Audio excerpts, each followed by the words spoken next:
Ụmụ ekenekwa m afọ m bụ Maazị Ezoke. A sị m ka anyị kpakene nkata dịka ụmụnne. Couple of weeks ago, after we buried our dear brother, the senator representing my senatorial district, late Dr. Ifeanyuba, I made a video where I chastise my brothers who are making our place ungovernable.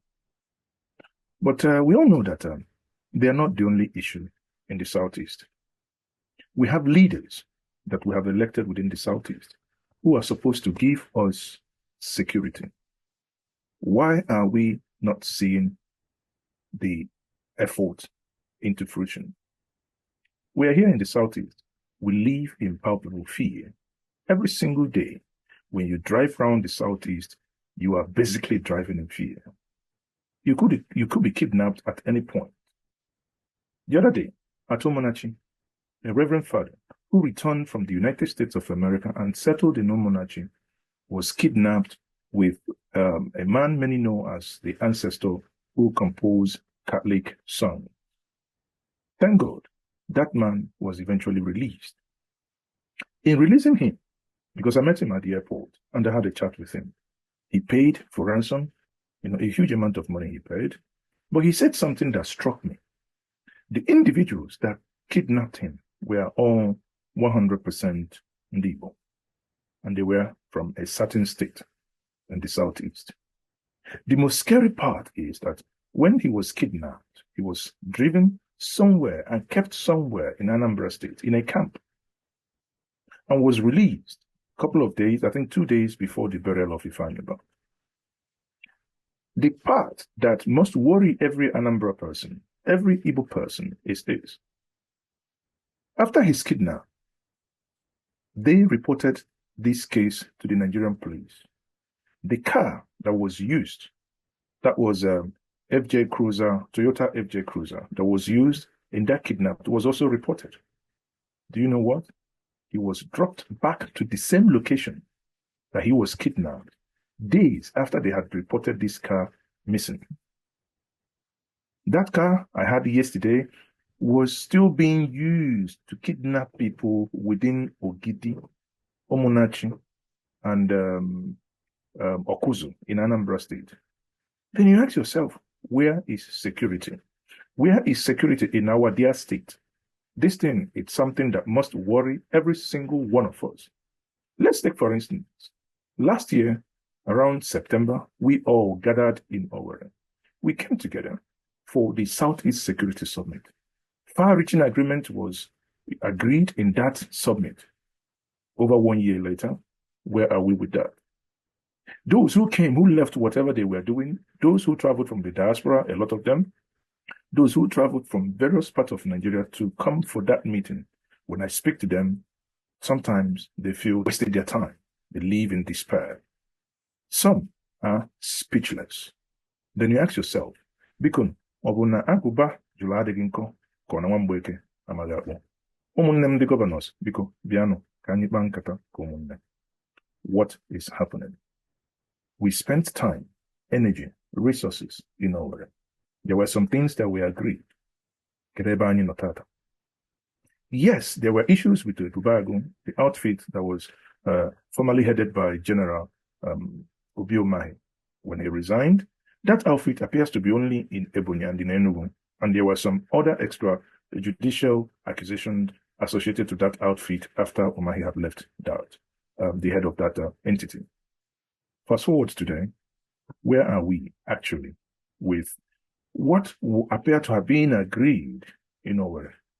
Because ọnwụkwa na ihe ndị okenye gbara izu wee kwu ha kwuru maka ihe a na-akpọ anya ọha kedu ebe ọ dị a sịkwa na agbachikata nkịtị ekpuru nkata wee gwa eze okwu ọ bụrụ na ọ ga-abụ na m ga-ekpuru okpu mkpuli aka nkata unu wee ghara ife ihu m ka mkpuli a wee si unu ndị gọvanọ ọzọ anyị ise ka unu dị mana unu anaghị arụ ihe anyị gwara unu egwu na-atụ anyị ịkpaghalị na Southeast maka na mgbe ọbụla anyị kpaghalị na Southeast egwu ntọrị na-atụ anyị kedu ka ọ ga-esi hụ na sọsọ mmadụ ịkpaghalịzi na Southeast tata na anyị ga-achọ mgbe anyị ga-eburu DSS buru amị buru polisi na-akpaghalị o nweghị ike ịkpata ndị agha na-agwa gị ka anyị ghara spend anything less than 250,000 to 400,000 ọ bụ n'okwu ka na amaghị eji wee jụọ ụmụ anyị.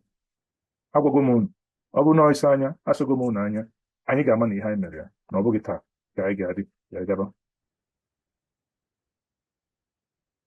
Ọ bụrụ na anyị na-anya ihe na-eme n'ala Igbo, ọ na-agba anyị anya mmiri. Ịbịa na steeti nke bụ Anambra steeti, ọtụtụ kọmuniti abịagosi ka anyị nyere gọọmenti aka, mana ọ bụ ihe mwute na gọọmenti nke na-achị Anambra steeti achọghị ka ha na ndị obodo gbakọọ aka wee chụbe ha.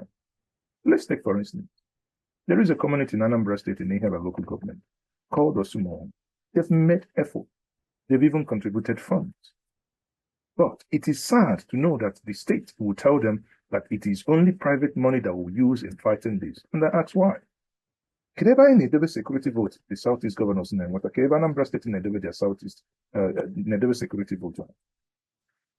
In Anambra State, we have 1.6 billion that was budgeted for the homeland security.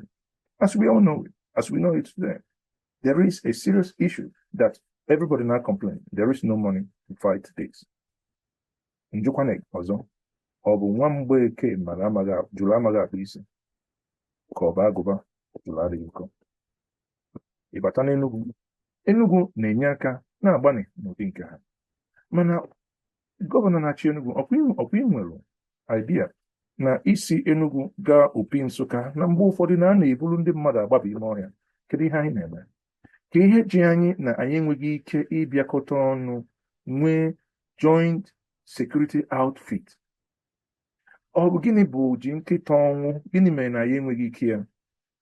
Tupu ndị Yoruba ebido Amotekwu, anyị nwee bidogo buru ụzọ wee kwuba okwu ya mgbe nna ya Nwodoka bụ chairman president general Ọhaneze. Anyị nwebụ ụzọ bido kwubie, ndị ọzọ bido wee bịa gafere anyị. Marụ na ọ bụkwa maka na the inability of the governors to give the Southeast a sound security outfit that led for non-state actors to emerge.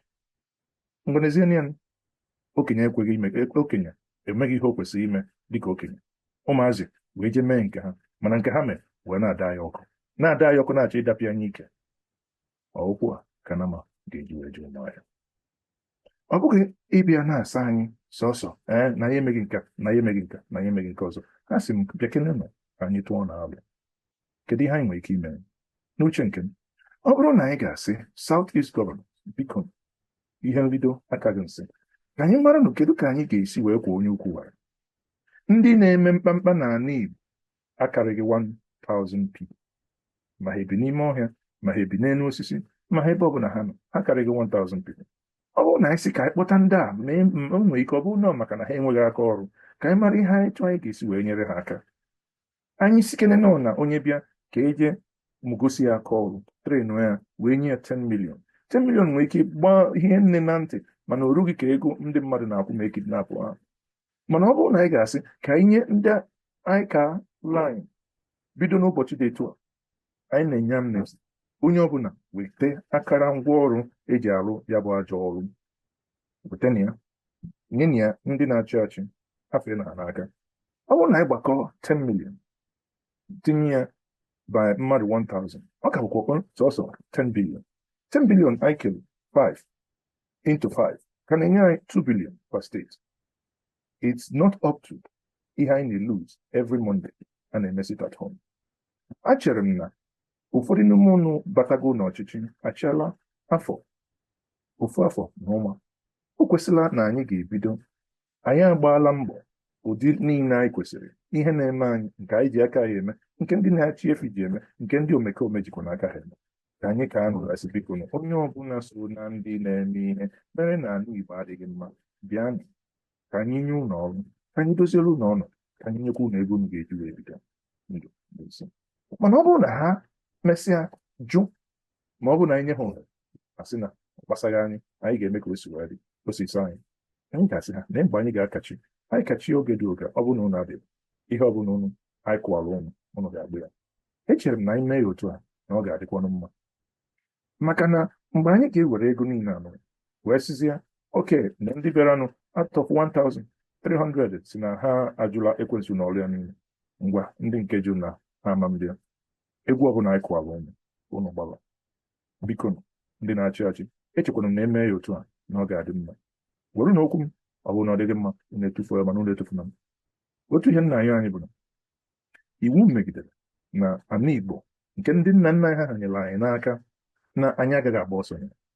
Anyị agaghị eji maka na o nwere ndị omekome nọ n'etiti anyị wee gbasịalụ be nna anyị ha ọsọ ije ọsụmohu ije lilu ije azịa ịfụ ebe ndị mmadụ anatabeghị, ebe a na-akpọ ebe na-esi na Anambra, ebe ndị mmadụ anatabeghị otu afọ na-abụ afọ atọ unu ha rụchara arụ POP na-adasịsị iruro etochie kọmpaụndụ niile, onweghị onye na-apụ apụ, onweghị onye na-abata abata.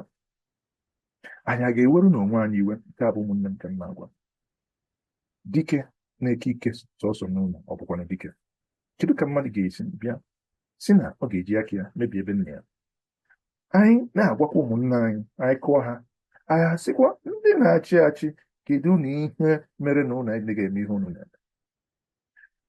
Ndị na-achị achị kedu mgbe ikpeazụ unu nwere meeting SouthEast Governors Forum? Ọ karịala ọnwa ịtọ. Nke a mere gịnị mere? Ndị mmadụ kwesịrị ị na-ahụ na unu na-eme ihe, anyị na-afụkwanụ ifuru ihe unu na-eme, onwe nke unu na-eme. Anyị nwabụ ndị nọ na iru akwụkwọ ebe a na-agbasa ozi, unu a na-agwakwanụ ndị nta akụkọ na nke unu na-eme ka ha nwa na-agwakwa ndị mmadụ na nke a na-eme.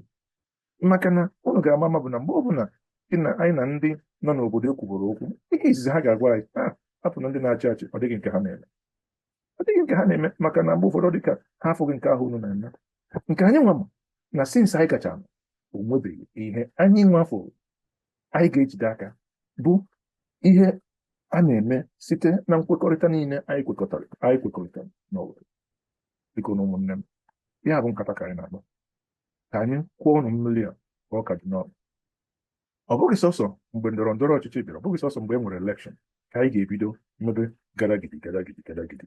N'ịnụ ihe mere na mbọsị gara aga, ndị amaara m na ihe o ji wee mebụ maka elekshọn, maka na anụrụ m kepụ na asị na pati na-achị na Anambra steeti ekwuola na onye ha ga-ewepụta ga-esi n'ihe ala nke gọọmenti. Ụmụazị nọ n'ime ọhịa wee sị na nke ahụ agaghị eme, na onweghị onye ọbụla ga-abịa ebe a, na ka ha gosi na ha nọkwa n'ebe ha nọsie ike, ha wee gbapụta wee mee mkpamkpa ha mere. Ndị Naijiria na amị wee bụrụ ụgbọelu welu tụọ nke ha tụ ọtụtụ ebe gbakasịa. Ị na-enene ya bụ ihe onyonyo, ọ na-agụ akwa. Ndị nna anyị ha nụrụ agha Biafra nke kwụsịrị na 1970. Ọ na-agba anya mmiri na anyị nwere iji aka anyị kpatara onwe anyị ihe ga-eme ogbunigwe ga-esi n'elu ụgbọelu wee dakwa ebe anyị nwa jigo aka anyị wee lụgharịa n'afọ 2024. Ọ bụ ihe ịgba anya mmiri. Ana m ayọ ndị na-achị anyị biko nọchie ya n'ọfụma, na-ayọ ụmụnne anyị biko obi unu benata, kweenụ ka anyị nwee udo n'ala Igbo. O nweghị ihe ọzọ mma m ga-arịọ anyị, kweenụ ka anyị nwee udo. Aka bụkwa nwanne ụlọ nwoke Maazị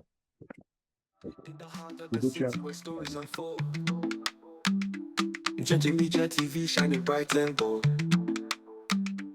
bringing news from the corners of the globe, connects us together, no matter the road. Oh, just right.